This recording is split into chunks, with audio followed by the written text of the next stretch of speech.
Kalau kata dah mengandung, dapat tahu mengandung, bawa je lah pergi check up. Nak buat macam mana kan?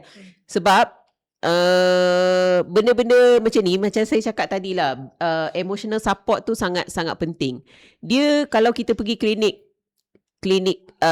untuk check up ni, kalau ada ibu mangsa ni, ada ibu ni yang mengandung anak luar nikah ni, kebanyakannya diorang kalau boleh dia nak mengelakkan untuk pergi ke klinik kesihatan. Sebab apa? Yelah, nak pergi klinik kesihatan nanti kena register, tanya nikah apa semua dengan suami. Bila tak ada suami, nanti nurse tanya macam mana boleh pregnant, tak ada suami apa semua. Itu baru dekat nurse setiap bulan. Itu baru pergi check up setiap bulan, kena pergi check up. Masuk lagi bila bersalin, doktor tanya mana suami apa semua. So benda tu dia secara automatik dia akan memberi tekanan kepada kepada ibu. Dia akan memberi tekanan kepada ibu. Jadi sebagai masyarakat, kalau benda-benda ni terjadi, saya tak ada anak perempuan, tapi saya ada 2 orang adik perempuan. Kalau kepada yang ada anak perempuan dan adik perempuan tu, kita just share awareness. Kita nak buat lebih pun tak boleh. Sebab lagi-lagi kalau untuk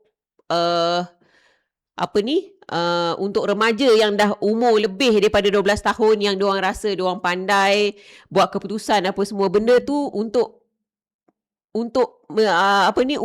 kawal diorang sepenuhnya dari buat benda yang tak elok. Kita cuma boleh bagi nasihat, kita boleh bagi awareness, kita cuma boleh bagi support untuk diorang tak buat benda yang tak sepatutnya. Tapi kalau katalah diorang buat suatu hari nanti dan dia tergelincir, contoh tiba-tiba dia mengandung anak luar nikah, kita tak boleh juga nak marah. Kita kena tahu juga kenapa boleh jadi macam tu.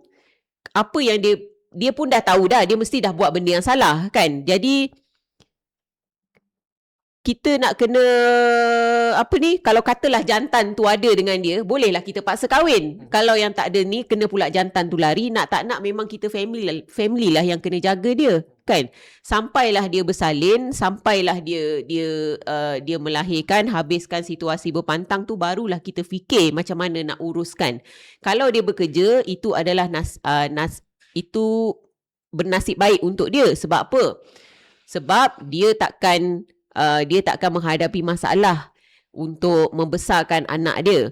Saya ada pernah berjumpa masa saya bersalin, dekat masa saya bersalin dulu, saya berjumpa dengan seorang ibu yang tak ada husband. Dia memang tak ada husband. Dia bagi tahu saya dia memang tak ada husband. So saya cakap, kenapa akak pregnant? Dia kata sebab dia memang nak anak. Lepas tu saya kata umur dia masa tu dalam 30 lebih lah. Saya